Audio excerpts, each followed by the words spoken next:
Alright, we made it to early wet.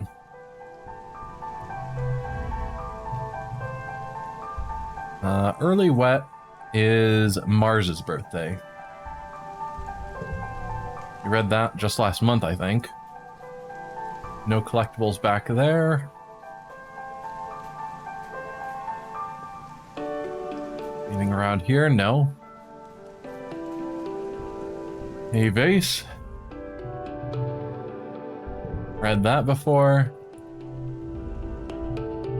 You catch Nim scarfing down some rations outside the garrison. I took a nap during my lunch break and I ran out of time to eat, she says. Too much to do.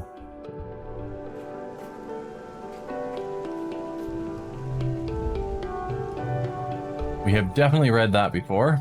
Got another log for you. Oh. You spot Rex sitting on the second floor in an unfinished building. His feet are dangling over the edge. He waves at you and gestures you to come sit next to him. Hey, Selene, he says, shooting you a tight smile before looking back over the rest of the colony. From here, you can see the garrison soldiers marching around in formation. With Vase at its head, Rex watches them with an uneasy expression. What is it? Did Nomi fall down the well, or why the hangdog expression? Rex musters up another smile. That's a good one, he says. You always know how to brighten my day.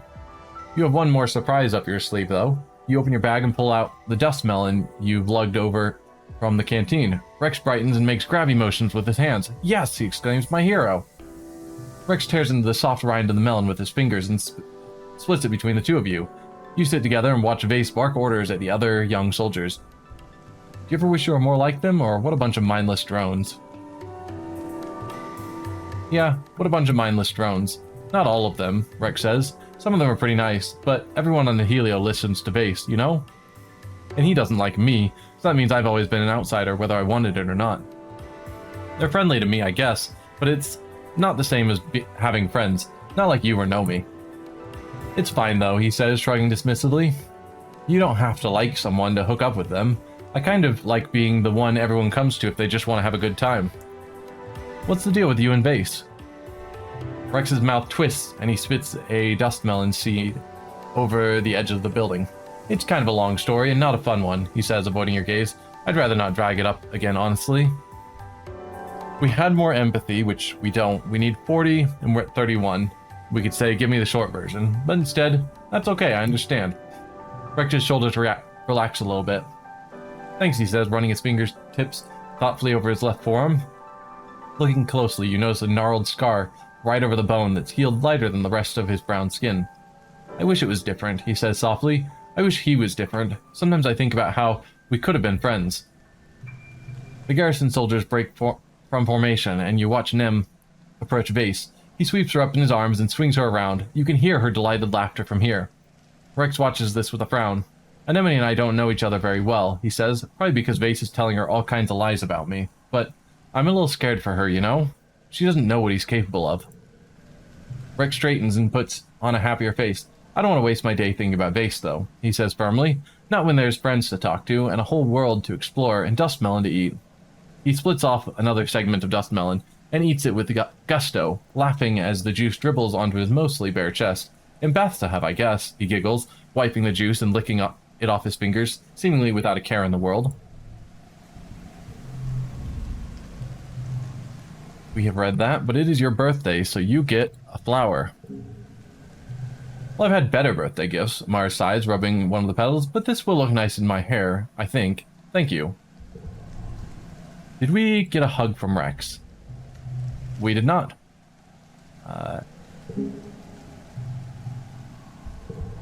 There's a hug. I bet you we have a pretty good... Yeah, we're at 62 already. 62 and 63 with them, which means they're on par with some of our lower tiered friends.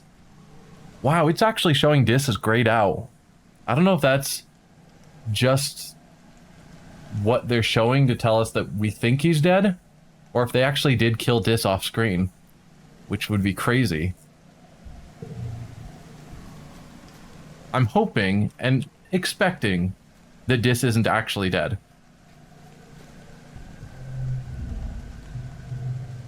You and Nomi are talking when they suddenly go quiet and look down at the ground. Seconds later, a group of Helio soldiers walk past you, ignoring you and Nomi entirely. Nomi picks at the edge of their sweater. Sorry, they mutter. Sometimes it's easier just to... just easier if everyone pretends they don't notice me. Yeah, I've read that one. We have lots of crystals still, so you can have another one.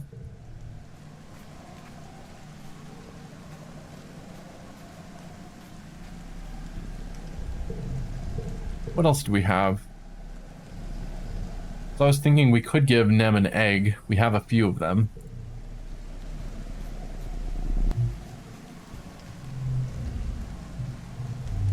Yep, don't sneak up on our mom. We've read that.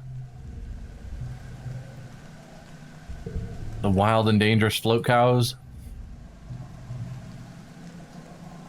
Cal and Rex hanging out. Yep, we read that too.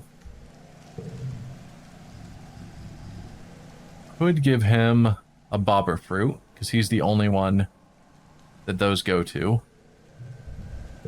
Sure. And then I could give Nem an egg to keep boosting her score.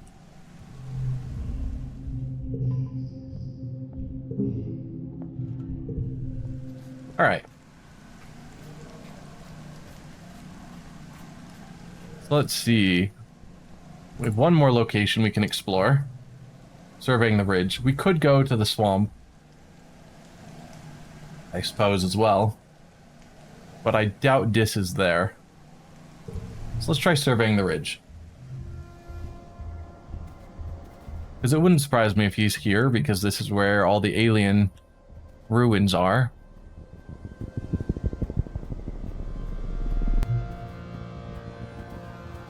Again, I'm still holding out that Dis is actually still alive. Because he's definitely smart enough to plant a bomb without blowing himself up.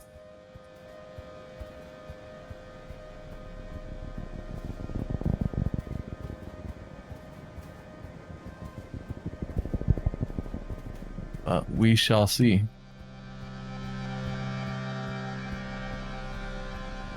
And there are just no collectibles around. Weird.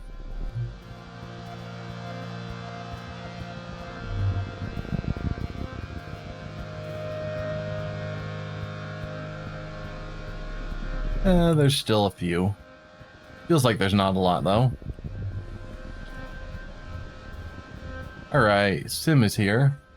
We'll talk to him in a moment. This is just a dead end, so I'll swing around and grab all the collectibles that are here. Alright. Let's go see what Sim has to say.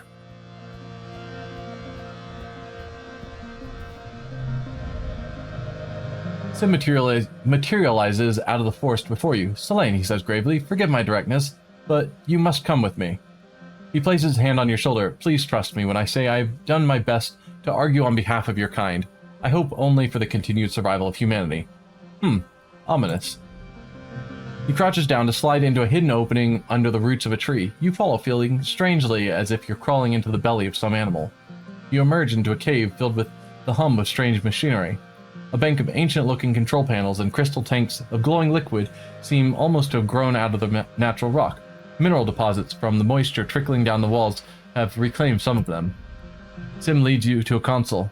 This is the array, he says, pressing what seems to be buttons. As I've explained, this body I wear is only a vessel. My consciousness, the person who I am, is stored in the array. I return to it regularly, storing my body in this regeneration tank, while I back up what I've learned that day into the array. Physical forms are prone to injury and death, Sim says quietly. It is temporary, but highly unpleasant. Therefore, the Overseer prefers to remain in the array. Sim directs you to two weirdly fungal growths. Please take hold of these interface handles. You cautiously touch the handles and say, I'm with the Overseer's bodies are icky, so the Overseer is a computer? Or I don't know how I feel about this. So the Overseer is a computer? The word software would be more accurate. A strange presence speaks in your head. Play it cool. You can feel the Overseer pause, then a sensation in your mind that reminds you of someone clearing their throat. I'm the Overseer, the voice continues. I speak for the gardeners. We will now show you what we are. I'm ready. You have the oddest feeling of memories being inserted into your mind, first a trickle, then a flood. A civilization called the Convergent Domain once existed on this planet over 20,000 years ago. In your mind, you see their domain stretched from pole to pole, their farms and solar arrays glittering on the surface as their massive cities tunneled below. I already know about the domain. We are aware of that, the Overseer replies, its voice dry in your mind. We know most everything that happens on this planet. The Convergent Domain created the Gardeners as their ecological control system, a vast network of artificial intelligences stored deep underground in a digital array. Self-propagating control towers and cloning stations were seeded, allowing a Gardener program to take biological form, downloading a copy of its consciousness into a host body created to suit the task at hand. You think of Sim, his body created to suit the task of befriending you? Under the direction of the Convergent Domain, the Gardeners controlled the weather, the acidity of the soil, the cultivated species in their farms, and the rapidly shrinking wild areas of the planet. The Overseer doesn't sigh, but you get the impression it would. Over time, the Domain nearly destroyed this planet. They didn't respect nature, or there were too many of them? They didn't respect nature. Correct, the Overseer responds. They saw the natural world as an unending buffet of resources. The exhaust from their factories blanketed the planet, choking out sunlight and oxygen. They consumed too much, destroyed the planet's ecosystem, then fought bitterly over the remaining resources. The last directive the Gardeners were given by the Domain was to repair the planet's destroyed ecosystem. The Overseer says solemnly, the Gardeners tried, but it was too late. When the crops failed, and atmosphere became too thick for the sunlight to pierce, the Convergent Domain perished by the billions. The last survivors took to the sky in colony ships and never returned. You try to imagine a tragedy of this scale, but it's just too enormous, too abstract to wrap your head around. The Overseer continues relentlessly, new thoughts flooding into your mind. Over the millennia, the Gardeners took their task seriously. It takes little effort to render a planet inhospitable, but significant dedication to restore it. Under the guidance of the Gardeners and the final directive of the Convergent Domain, nature at last reclaimed the barren planet. The Gardeners existed in perfect balance, and now, your species has invaded it. Yeah, we make this place less boring. We had nowhere else to go. We had nowhere else to go. Your kind had the option to stay where they were, the Overseer replies, the tone of his thoughts darkening. Do you think we have empathy for the Convergent Domain who fled on colony ships, the ones who selfishly refused to give their bodies back to the planet they destroyed with their pride? You chose to come here, the Overseer continues, and you continue to stay here. You could instead choose to die. You shudder involuntarily.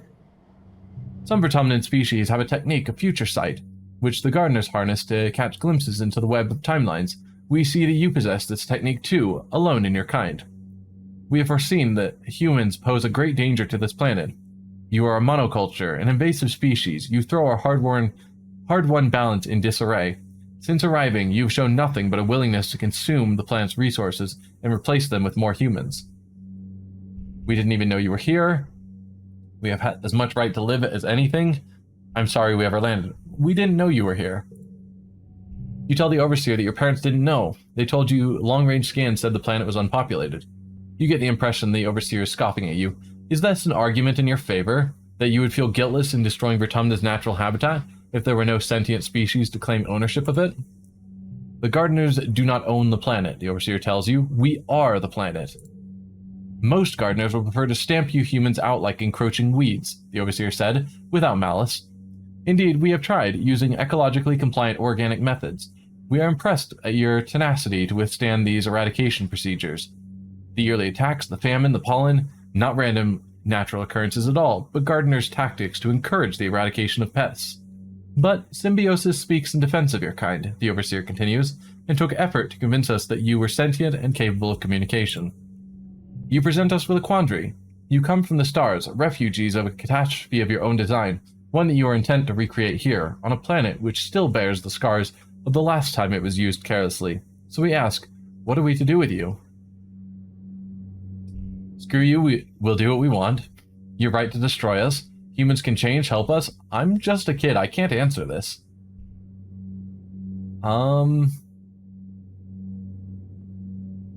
This would be the more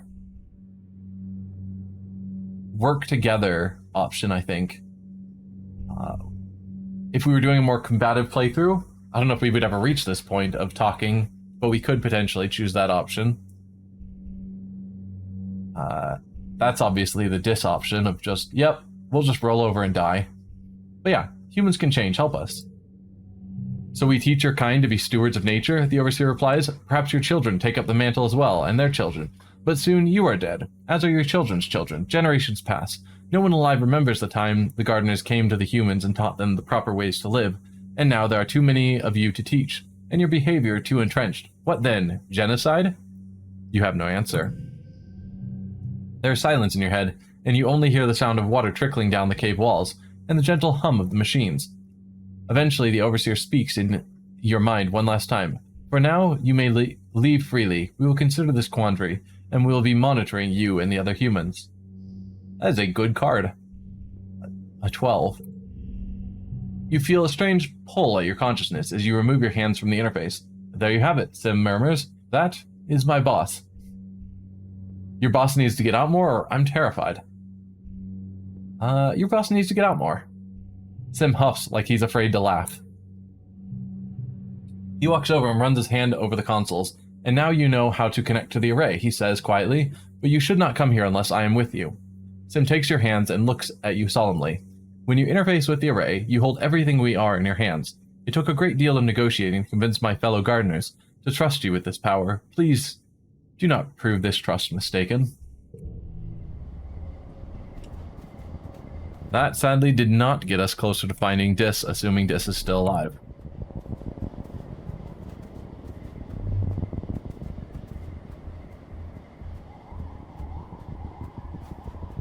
Alright, let's keep exploring.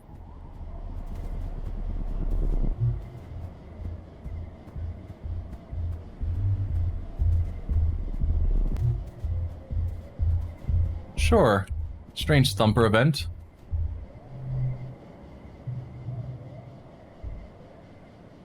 No, I think this is the one that we've already seen. We just check out a thumper. That's disappointing. So this slot will be a 3 regardless. Ugh.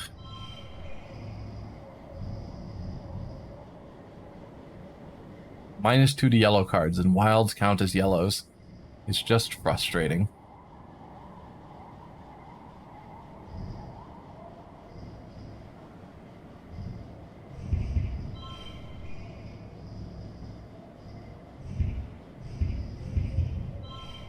I don't know. Sure.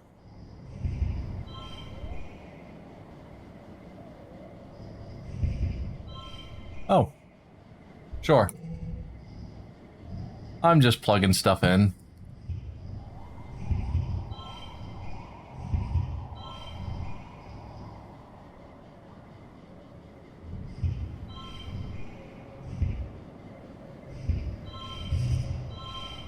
Oh yeah, +2 for each other gem card. Alright.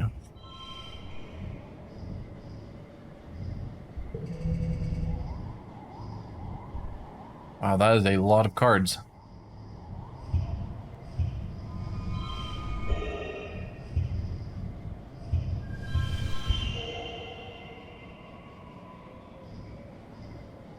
Why did you get a -1? Oh, because that slot is automatically a 3. Right.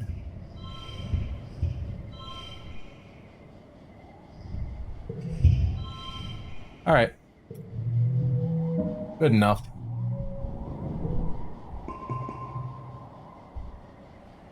Yeah. We've already seen that, and I forgot to go to the left. I always think that this is the the dead end side, and then it's not. Dead end is over here.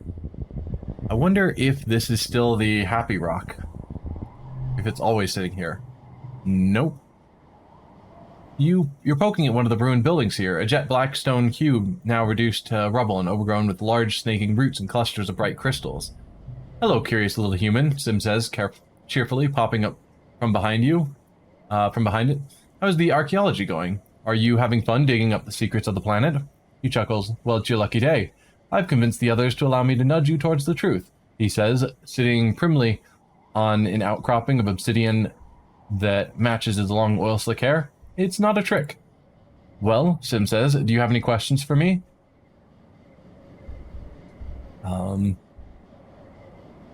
We already know they lived underground, so why aren't there more ruins? Well, it's been a while, Sim says. 20,000 years is a long time to clean up a mess. We've worked quite hard. He looks around at the dust and the ruins. There are only a few places on the surface of the planet where you can still see the convergent domain's work, but it used to cover almost everything. Much of their technology was organic, fungal specifically, so you won't be unearthing any bed frames or dinnerware. It's all long since rotted away, or gone wild and grown into something new. He smiles. Unearthed, he repeats. Look, I'm beginning to speak like you. He strokes the glossy obsidian ruin. Even this was alive once. It grows like coral, a silicon-based fungal life form, genetically engineered to take whatever form was needed. It's extinct now, only the bones are left. Did they make these crystals? Yes, Sim says. He looks pleased. They're self-replicating silicon-based species that behaves much like a fungus. They're connected below the ground in a massive network. They were the convergent domain's solar collectors, and for some time, they were the only living things on much of the surface of the planet. It's hard to imagine, right? No mush trees, no poof shrooms, not even these mountains, just endless fields of sharp crystals and smooth obsidian ground, drawing in all that energy and storing it under the surface. Sim tilts his head coyly. Whatever could they have used it all for? Then there were the earthquakes, Sim adds. It certainly shook things up. Did they live underground? Yes, largely, Sim says, though as you can see, there were some facilities above ground such as this one. Nearly all of them were what you'd consider agoraphobic, he adds, and very little sight to speak of, in their physical forms, but they loved looking at the planet through the eyes of its creatures. Sometimes they visited the surface by taking forms better suited to it, though the process was often painful. What did they look like? Like worms, Sim says simply. What do humans look like? Did you kill the convergent domain? Well, Sim smiles, his knowing smile, his eyes alight with a secret. I think that's enough questions for today. He stands up and dusts himself off. Who can say what happened to them exactly? The earthquakes that formed these ridges shook the planet around that time, but perhaps it was their own greed and hubris that turned on them. Have you seen your fellow human Dis around lately? He asks, his head cocked oddly to one side. He stares at you for a long time, then chuckles again. Be seeing you, Selene. Maybe sooner than you know. Wait, you just commented on Dis. Do you know where he is?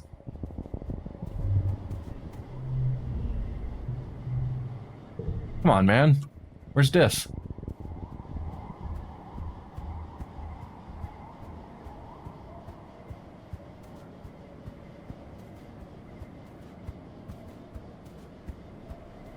Alright, let's see any collectibles.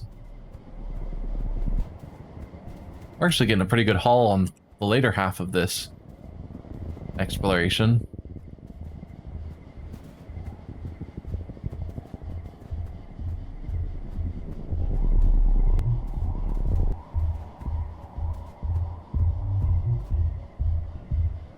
Alright, let's try the boss event.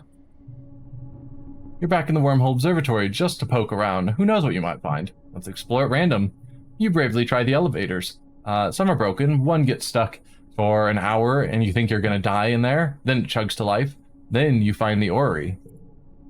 It's a beautiful room under one of the smaller pyramids. The light from your holopalm glimmers off the crystals in rainbow colors, dotting the walls and ceiling in familiar constellations. There's one huge crystal plate embedded in the wall, engraved with deep glyphs, convergent domain writing, you guess, and some kind of map. In the center is clearly a representation of the wormhole. Lines extend from the wormhole to other points on the map, and many more glyphs you can't read. The crystal is cut up into shards like it could move around, but it's still and dark and probably has been for thousands of years. You run your hands around the panel looking for a way to turn it on. Your hand encounters a slot. You rummage in your bag for, aha, yes, the device you picked up in the monitoring station with Dis. It's a perfect match. You slot the glowing pink device into the slot. The crystal panes on the wall come to life, the glyphs on them glowing. They start to move in an unnervingly organic way, like melting into water and sliding over the surface, rearranging themselves. It's not just writing, the very surface of the panel rises and lowers, like Braille. The glyphs pulse and glow, the same swirly purple-pink as the glowing device, which you realize must be a power source, a convergent domain battery. It's like an orrery for the wormhole? This must be one of the best preserved bits of convergent domain technology you've found yet, and an excellent sample of their writing. It's wild to think that the Gardeners are another piece of old tech just like this place. You're starting to piece together the glyphs of the Converger's language. You can recognize the symbols for Vertumna, the wormhole, and Converger, and basic verbs like being and going, and one that seems to mean bending or twisting that is used all over the place. It starts to get easier. You think your brief connection to the array must have left some of the Converger's language in your subconscious. It's all so much to take in, and it's getting late. Better bring all your recordings back and let Congruence and the rest of the archaeology team crunch away at it for a bit. They'll be thrilled. That's dangerous. To give that to be studied. I don't know. I just think that the colony right now on a whole is in too much of a kill all the aliens that I would try and hide everything that seems important. Yeah, so help me calm down. And I'm thinking, like, I don't think they would hide Dis away in one of the random events. But that was a random event where we talked to Sim, and he mentioned Dis. And so I'm not sure. So, kind of want to just keep doing random events and hope that there's something good in them. We have definitely seen this one about the locusts that we try and befriend. And when all is said and done, there are more locusts that we have to run from. Next round. 6, 5, 4, 3.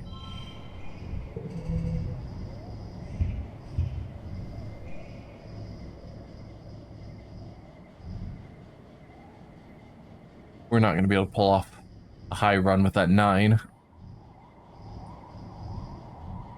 5, 4, 3, 2.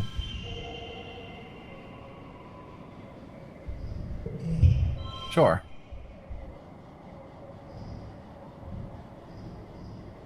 Is that better? No. Whatever.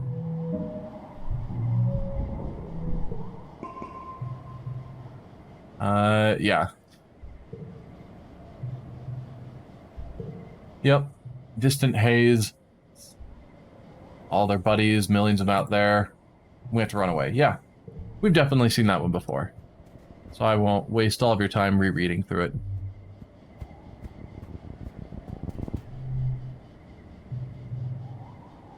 Yep. Rain, but then you realize it never rains, so just run.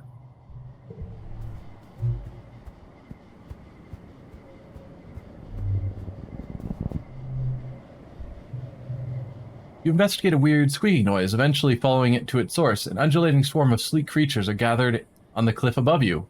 You watch as they throw their tiny bodies off the edge, plummeting past you and out of sight. They scream and screech in excitement. Okay, weird. Let's get in close to investigate. You pick your way down the slope, finding a second herd of miraculously unharmed weasels at the bottom. As you watch them, one lands on your head, and squeaking indignantly goes to join the rest of its kin. Ouch.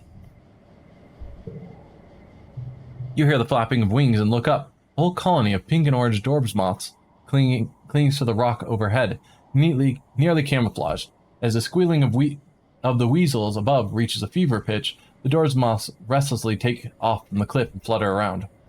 You watch as one of the little creatures pitches off the edge of the cliff and lands square on a Dorbs moth's back, sending them both plummeting to the bottom. As the large moth crashes fatally into the ground, the weasel curls its body and bounces harmlessly away, then scurries back to feed on its prey. Ooh, bounce weasels. You record the screeching on your holopalm. What a noise.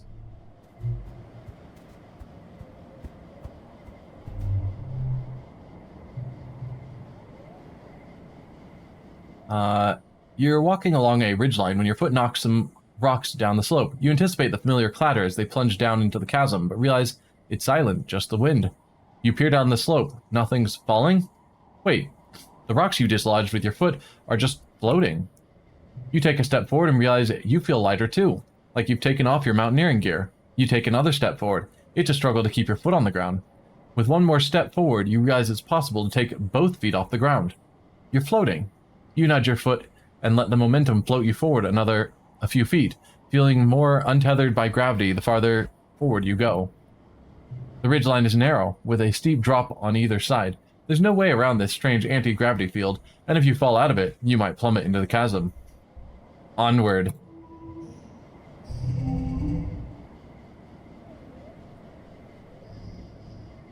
Alright. A card will get +2.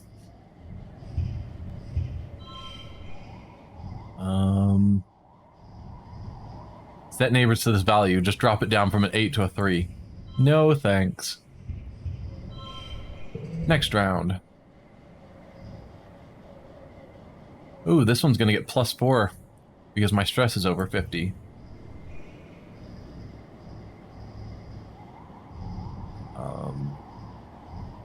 Wow, I have a lot of weird cards. Like, this would be nice to save for us to get some blues. But -2 to yellow cards, set others to a 3.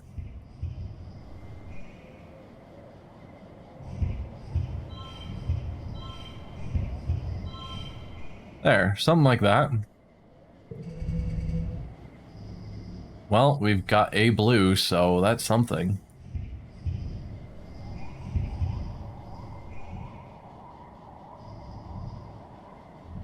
If we did like 5, 5, 5.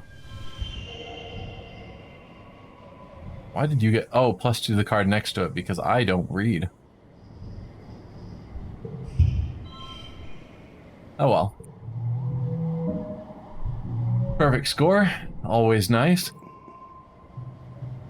You float forward, allowing yourself to rise higher and higher until you're able to swim and tumble through the air with ease. Woo woo! Or woo wow. You're totally weightless. You float over a shiny, lumpy rock jutting up from the spine of the ridge. As you pass over it, you feel gravity gently begin to embrace you again, pulling you back down. -20 stress.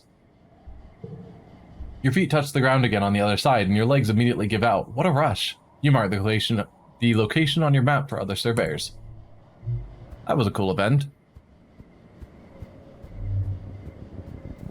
Let's see what else we have.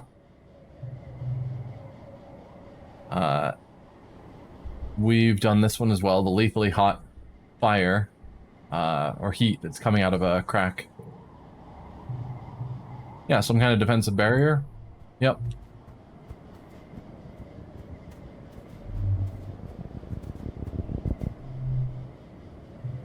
A precarious natural land bridge drops down sharply on both sides here. You kick a rock over the side, but don't hear it hit the bottom. Do you cross? Cross the bridge very carefully. You shuffle across it slowly, examining the cracks and sticking to the solid places.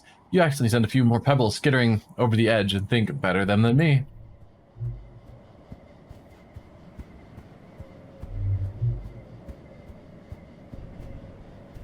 I think I'm going to just max out my stress. And we can rest.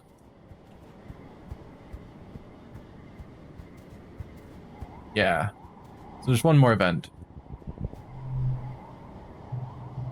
The path ahead is blocked by a field of snaking vines and brambles. They're flowering, enormous happy blossoms swaying in the shimmering heat waves. You could push through them, but your holopalm beeps a warning. Radiation warning. These flowers seem to be highly radioactive, far too radioactive for the mild shielding your suit provides. Luckily, you analyzed these radioactive plants and know how to pass through safely. Yeah, we saw this event before we knew how to neutralize the radiation and push through, and that was bad. So, neutralize the radiation. Good thing you studied this plant earlier and know its wily ways. You tickle it just so and the radioactive flowers close. You push your way through the other side unharmed. And now we're too tired and must go home. And yeah, we didn't find Dis. Assuming Dis is still alive. But I feel like if he was actually dead, we would have gotten a morning.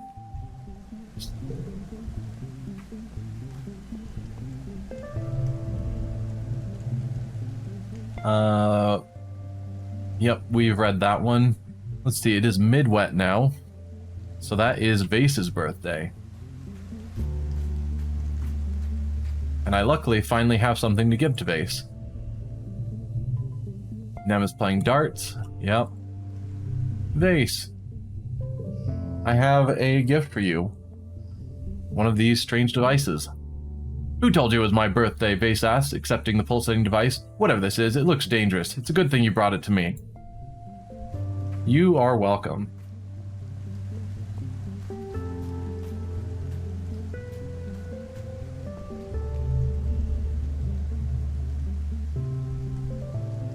Yeah, we've read that. Have a flower, even though your friendship is maxed. Yeah.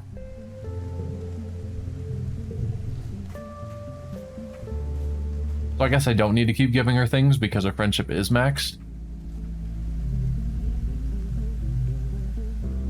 Rex is staring across the colony at the garrison, watching the soldiers go through their drills. Not sure about this war, he says, scowling. Seems a little bit like a bunch of soldiers got it in their heads to start killing things just because they don't look human enough. He sniffs in derision. I'm more human than they are, and I'm part dog.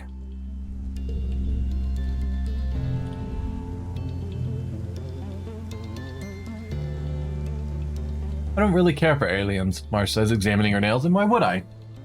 Humans are far more interesting. And if the aliens are so cool, why don't they have cities already? She tosses her hair. Checkmate, aliens. Yeah.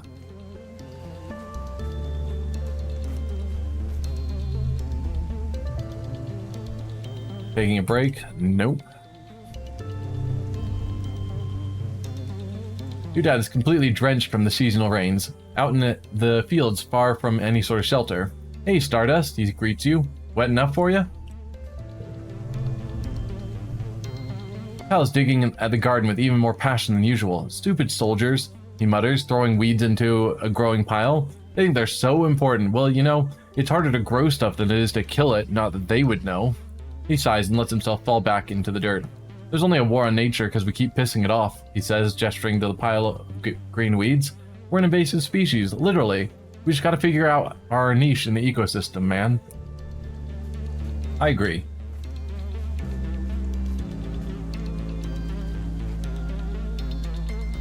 Alright. We have talked to everyone, so back to resting. And we now have 2 pets, so hopefully one of them will level up. You play with your Hopeye, Optimus Prime, while you're hanging out in the gardens. They're pretty well behaved, never straying too far into the underbrush, and always coming back when you call their name. Another Hopeye shyly approaches out of the long grass. Your Hopeye goes totally still, and then lets out a happy chitter and bounces off to greet the stranger. They touch noses, then hop around each other twice. They disappear for a few minutes into the underbrush, long enough that you begin to get concerned. Finally, Optimus Prime bounces back to you and nuzzles against your leg. They want to be picked up and cuddled, so you pop them underneath your shirt and carry them like a baby the rest of the way. Alright, those are both decent cards, so I will let them live. On to Late Wet.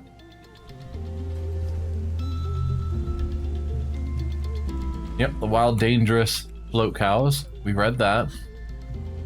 We just read that last month. Not sneak up on our mom. Yep.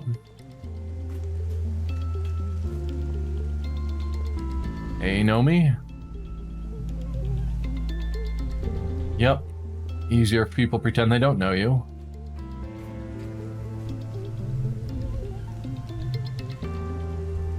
Needs more entertainment.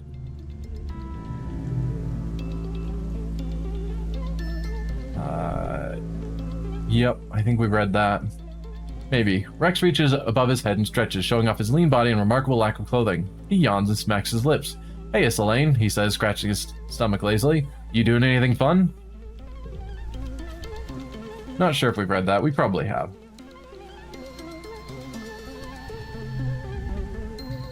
Yep, we've read that.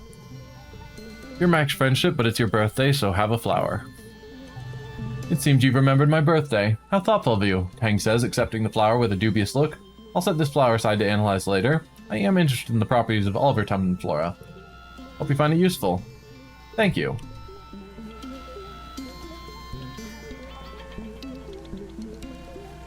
Alright.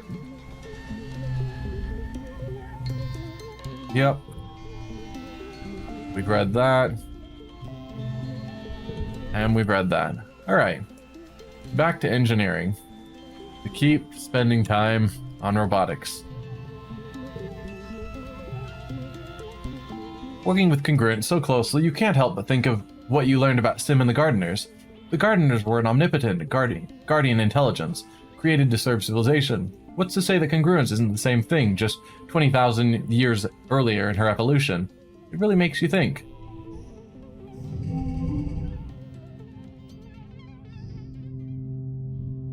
Oh, that's not going to be the only blue card.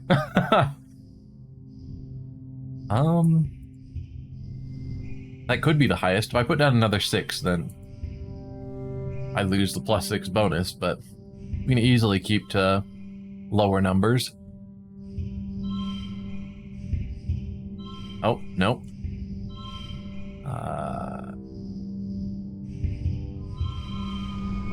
Sure.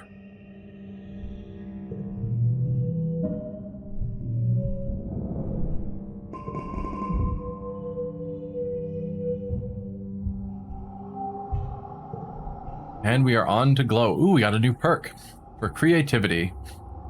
New cards are available in the depot for clothing. What fun. Finally, an acceptable season, Tang says, looking relaxed for the first time all year. Not too bright, not too warm. If only it was like this all year long.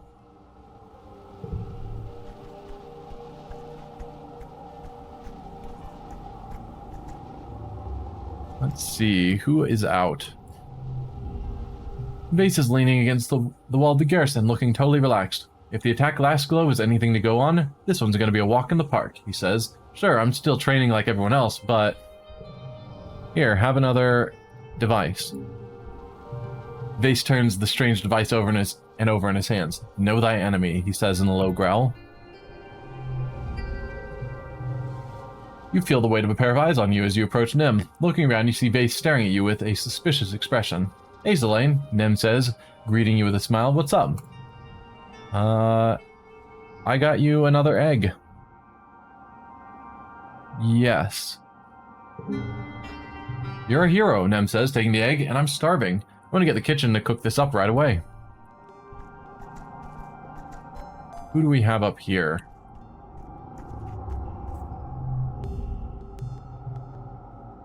You spot your dad standing stock still, his eyes closed and head tilted to listen. Hey, Gooseberry, he says, recognizing you just from the sound of your footsteps. Have you ever paid attention to the planet during Glow? It feels different. He blinks his eyes open. It's like a hum, he continues. Maybe from the plants? Heck, maybe from the wormhole. Take care of yourself, Selene, your mom says grimly. She's taking a break, hot blep tea in hand, looking warily out towards the walls. I don't want you too far from the colony if we're attacked again this year. She turns to you. Don't be a hero, Selene. You kids need to stay safe. Cal looks troubled as you enter the gardens. Do you hear that? He asks, cocking his head to the side. Usually all the critters make more noise than this. I wonder what's going on. Have a bobber fruit. Yes? Yes.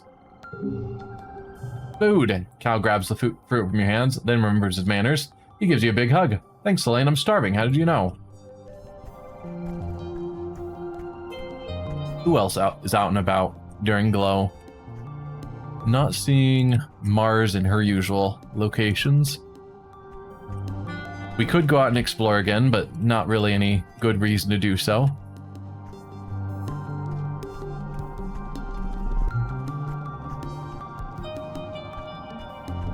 Alright. So what do we want to do for Glow?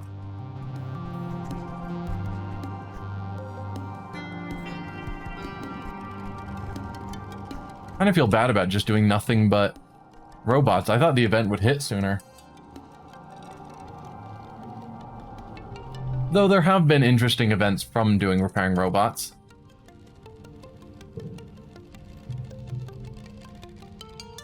You've been noticing that things in general have not been acting as they should.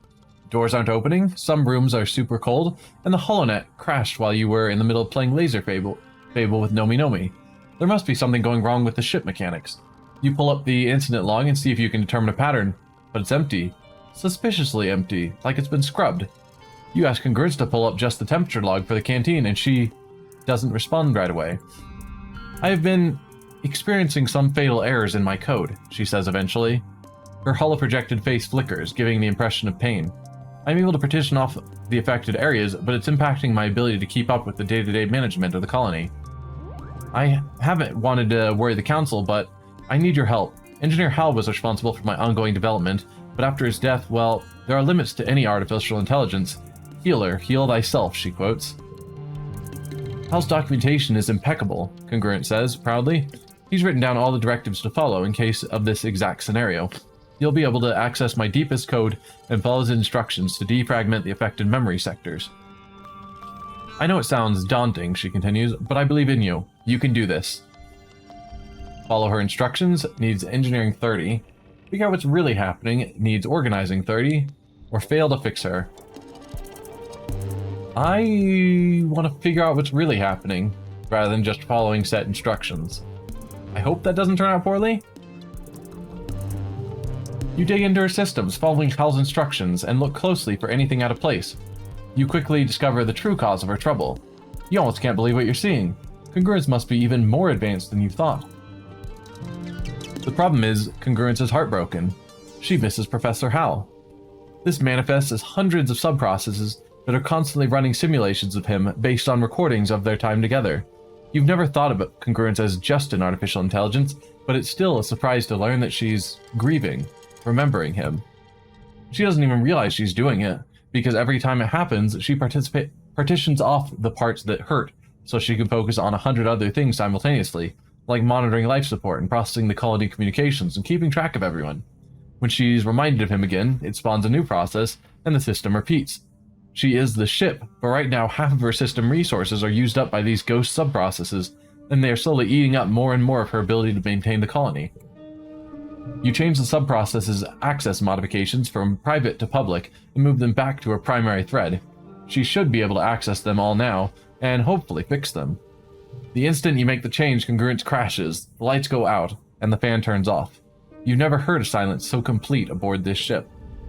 Then she boots back up. Oh, she exclaims. There's so much more of me now, and there's... Oh. She goes silent, analyzing.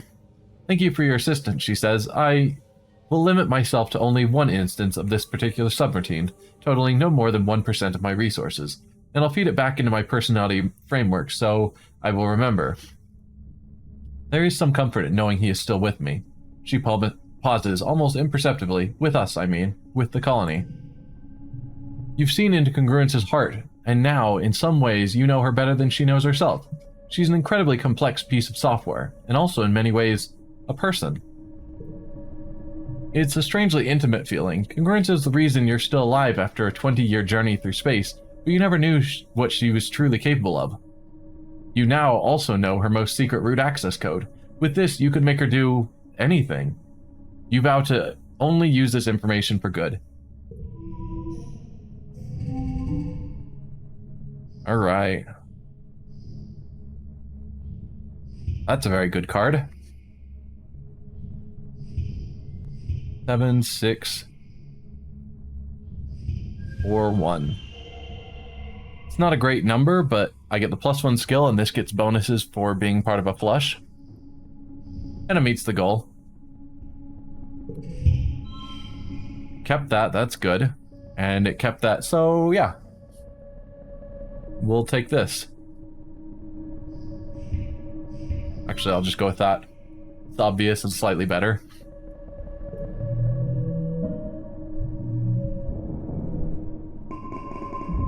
Man, if we were actually still gaining engineering, we'd be at like 200 engineering. Like if we hadn't maxed it out ages ago. You're just putting your boots on to grab dinner in the lounge when you hear the colony sirens begin to wail. It's the yearly attack. Ah, couldn't they have waited until you ate dinner? Rude. Outside your window, you watch the colony defense begin to mobilize. Your holopalm chimes with the usual reminders for all civilian colonists to stay indoors. Let's join the defense. You head to the garrison to grab a plasma rifle, then report to the front. Chief Rhett looks surprised to see you, but assigns you to a squad with Nim, and tells you to get up on the walls and do your best. On the other side of the walls is more Xeno than you've seen in one place ever. They seethe out of the forest, large and small, herbivorous and predatory, fungal and otherwise, flying and crawling and hopping towards the colony with a single-minded determination.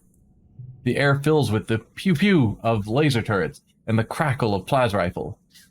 The enemy's front line collapses, only to be replaced by even more Xenos, just as many as before, if not more. There's no end to it. The firebreak turns into a graveyard of dead and dying alien bodies, wave after wave crawling over the corpses until they roil at the base of the walls. Like the foam on a wave when it hits the shore, you hear the walls creaking underneath you, but they hold strong. There's no sun to set and glow, but night falls on the battlefield without any break in the fighting. Your fingers begin to cramp from pulling the trigger of your plasma rifle. Finally, you're relieved by the second guard shift. You walk straight into the garrison and right into a dreamless sleep. You're woken 6 hours later for your next shift. The kitchens have provided the soldiers with pressed soy rations and hot blep tea, which you grab, then make your way back to the walls to survey the carnage of the night. As you arrive, your holopalm lights up with a priority message. Security personnel, we are under siege, the security chief says, getting right to the point. On Earth, sieges were used to break a city by starvation or drought. We have plenty of food and water. Guards will rotate 6 hours on, 6 off. So long as we keep the Xenos on the other side of the wall, we can hold them off for days, weeks even. Weeks? Everyone exchanges exhausted looks. He pauses, then adds, we can do this. We're stronger than them, and we're not going anywhere. You and the other soldiers fall into a fitful rhythm, alternating shifts on the wall, with brief snippets of sleep. Gunfire becomes a soundtrack of your days, which begin to smear together like paste. Nem in particular is suffering. She volunteers for relief shifts, sometimes pulling doubles or triples on the wall. You catch her mechanically shoveling soy porridge into her mouth before seeming to fall asleep sitting up. A minute later, she jolts awake as someone's spoon clatters against their bowl. Tempers grow short as fatigue sets in. 6 days pass. You're on shift, watching the Xenos batter themselves against the walls. You feel your eyes unfocused at the sheer formless horde of them. In all these days, they still haven't breached the colony. Sometimes they even seem to retreat, ebbing backwards and reforming somewhere else. It's behavior you've never seen before. A group of monsters breaks from the tree line, nothing new except for one of them. One of the Xeno looks different from the others, almost humanoid. What is that thing? The creature looks suspiciously like a person, at least from the waist up. Down below, it's a lumbering chimera vaguely reminiscent of a faceless, wrapped in tattered bits of flesh and bony protrusions. Something like hair flutters behind it, as it turns and looks right at you with an unnerving, malevolent intelligence. You rub your eyes. Yeah, it's still there. It approaches to the base of the wall, and the other monsters surge forward onto pounding against the gates. Shoot at it, or try to talk to it? I'm going to try to talk. We're aiming for peaceful resolutions. You wave to it, the creature sneers and, to your surprise, approaches the wall. Little weed, they addresses you in a halting, raspy voice. Everything seems to go quiet nearby as you strain to understand this talking horror. Child of breeding rabbits, feral pig, kudzu. Its unnerving human gaze pierces you. Introduced species, you understand? You wonder if you're hallucinating. Is it holding a gun? You slowly nod yes. You understand the words at least. I am Noctilucent, the monster says through a voice box that seems better suited for guttural roles than human language. A gardener. Designation of pest control. I perform my task, unlike gardener's symbiosis. Sim. Yes, now that they're standing still, you can see the seed of Sim's slightly inhuman features staring back at you. Their hair is a bit like Sim's as well, as if it's actually alive somehow, waving in a wind that isn't there. What do you want? Why are you trying to kill us? Bring it on. What do you want? Who are you talking to? You jump as Nim sneaks up behind you, and when you look back, Noctilucent is gone. That alien was talking. So, one thing we're not going to see in this run is that apparently there are multiple ways to get these delusion cards by telling people about your visions and about the aliens, etc. And if you get enough of them or all of them or whatever, there's an event that fires off where you basically get taken him to the infirmary and given a bunch of drugs and procedures to help overcome whatever delusions and craziness you have. I kind of want to see it, but obviously that is a difficult route to go on. But no, I'm not going to tell her that the alien was talking so that everyone thinks I'm crazy. Nobody? You shake your head and mumble something about needing sleep. You promised Tim you wouldn't talk about the gardeners. She nods and pats your shoulder. The siege is getting to everyone, Selene. It's okay. Finally, after the 6th day of the siege, you look down the sights of your plasma rifle and see a curious thing. The monsters are retreating. As you gather with the other soldiers in the colony square, your holopalm lights up with a priority announcement from Governor Lum. The alien attackers have been defeated, he says. The siege has ended. Lum smiles broadly and puffs out his chest. Another year, another win. You're welcome, Bertumna. You're welcome, humanity. You're welcome, you hear, and see Chief Rhett nearby looking livid. What did he do? He rants to his security officers, race out there like an idiot with his honor guard, defend strategically unsound positions, put himself in danger so we had to save his overstuffed butt. The soldiers all shift uncomfortably, but no one disagrees. And when I actually needed him, Rhett continues, taking his 12-hour beauty rest while the rest of us slog through endless shifts. The soldiers are exhausted from the siege, so the crowd in the square disperses quickly. Only a few Helios remain, covertly filming Rhett while he continues to rail against Lum.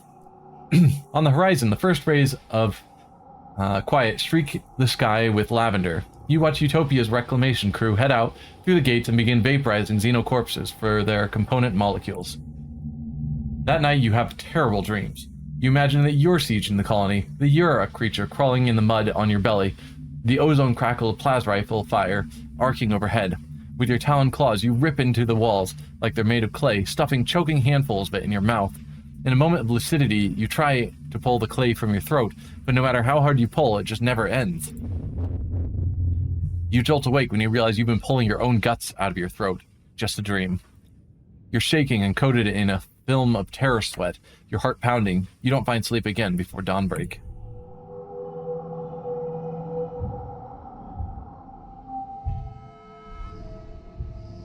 Alright, that brings us to the start of age 18, which is year 9.